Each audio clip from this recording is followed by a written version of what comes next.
Welcome to the Team Corrali one-page manual video series. For best results, download the PDF file from the link below before watching. Hello guys, in this video I will show you how to take the whole front end of the car out. But before you watch this video, please check this one. It contains all of the basic information for the car maintenance. You may ask, why the hell I need to take the whole front out of the car? First of all, you don't. As you see, you can reach almost everything to if you want to having the car in one piece. But in my experience, it's far more convenient to have it like divided in three pieces: rear, center, front. It's far easier to work on the car. There's better access to plenty of the spots, and of course, only the front end is much lighter, and you do not need to lift so much. However bad it sounds for me. Alright, so before we move to step number one, remember you need to take out the front skid plate, and we can simply start. So for step number one, I like to take the outside of the steering links. You can take them all, of course, but I try to take as little as I can, simply.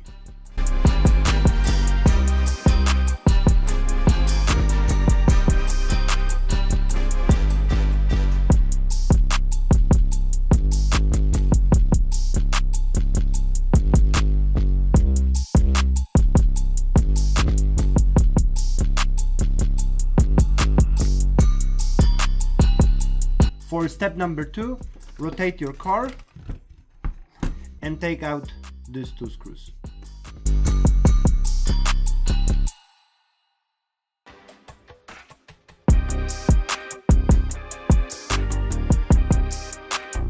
For step number three, take out these four screws from the steering deck, and you will be ready to remove the front end.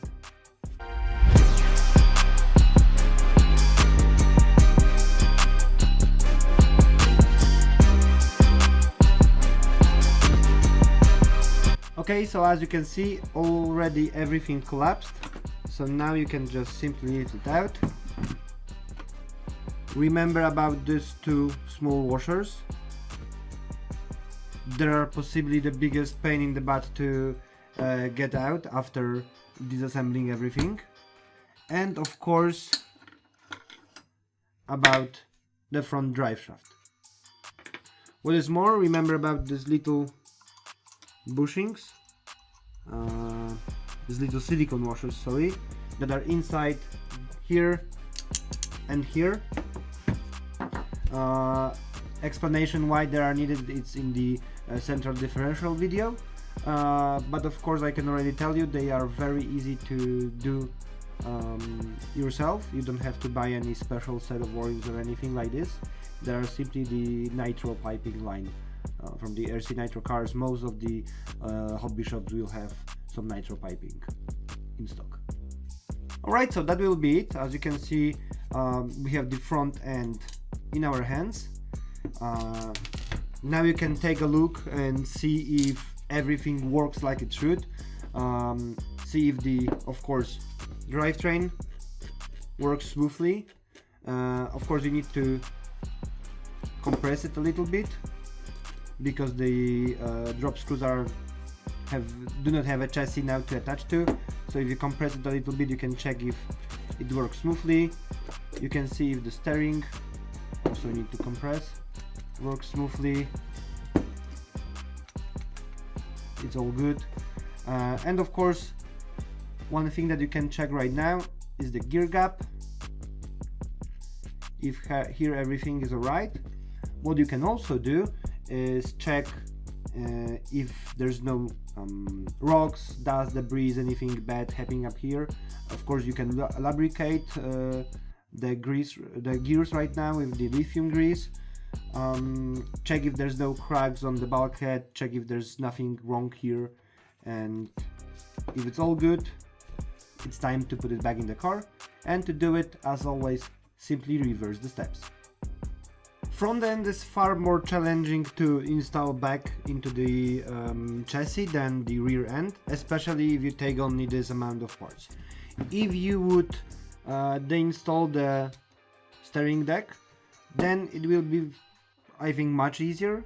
But on the other hand, you would need to take away quite a few screws out of here. So what we will do now, to make this as simple as possible, we need to take the lower side of the shocks out. Why? Because now it compresses and it tries to like go up because of the drop screws. It is just not convenient to do it this way. I would rather take out the shocks.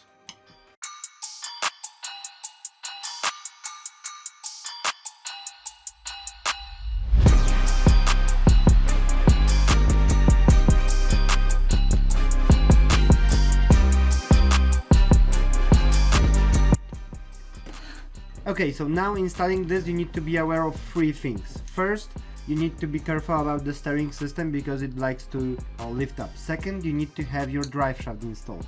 Of course, remember about the silicone washers both sides, here on the differential and here on the front end out drive.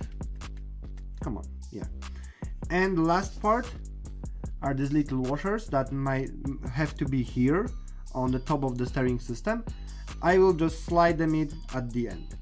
However, you need to be very careful sliding them back in because it's quite simple to position it wrong, and then they will surely be damaged and no longer useful.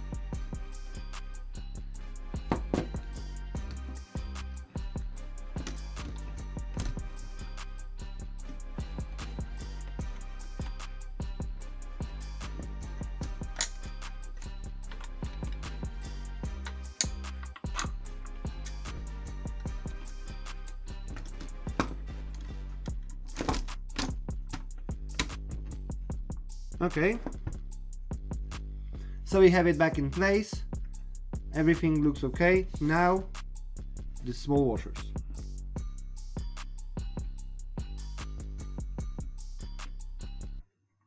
You will be able to see and feel that it like click to the proper spot.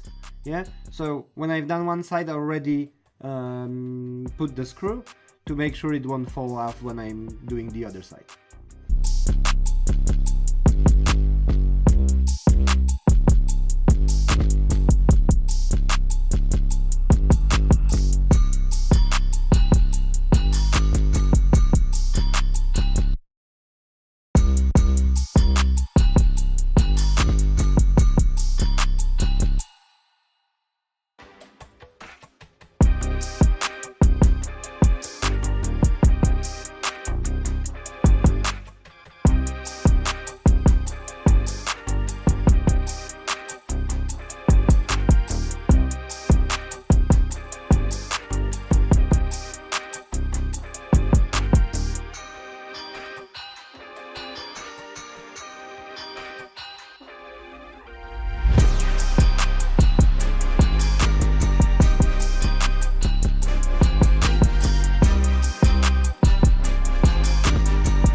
Right, so that will be it. As you can see, that was quite a hard job to do, but nothing that you cannot achieve.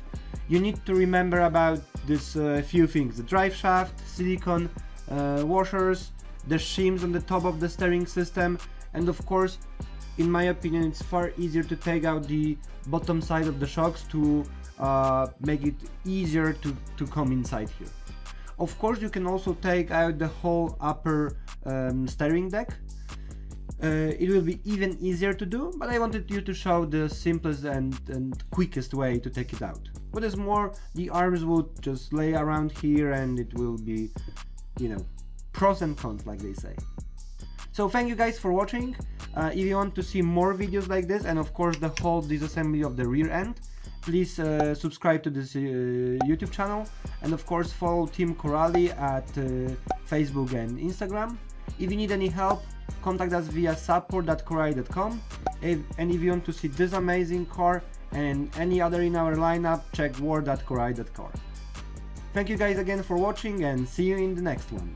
Team Corelli, engineered to be the fastest.